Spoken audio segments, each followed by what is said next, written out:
जाके क्या करना, ऑन करना, पीए सिस्टम ऑन करके, ladies and gentleman your attention please, we are received on fire alarm call in the building, investigation will going on, don't panic, stand by for further instruction.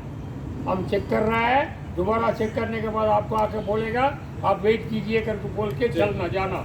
जाके कौन जा रहा ಇಲ್ಲ ಅಲ್ಲಿ ಇದು ನಡೀತಾ ಎವಾಕ್ಯೂಯೇಷನ್ ಕೊಡ್ತಿದ್ದಾರೆ ಅದಕ್ಕೋಸ್ಕರ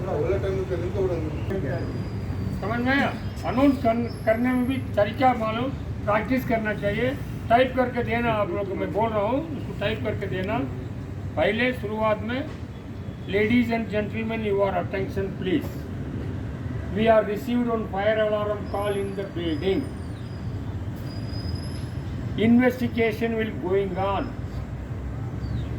don't panic, stand by for further instruction।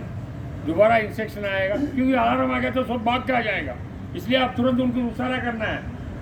Alarm receive किया है, चेक करके पूरा आया, आने के बाद क्या बोलना, ladies and gentleman your attention please, we are investigated the situation, there is a small false alarm, we are rectified that। समझ में आया। Don't panic, do your normal duty, sorry for disturbance, ऐसा बोल के उनको खुशी हो जाएगा। फिर तीसरा नंबर, सही में थोड़ा फायर हो गया था, बोलना, ladies and gentleman we are investigated the situation, there is one small fire, we can put out the fire, fire is under our control, don't panic, do your normal duty, sorry for disturbance.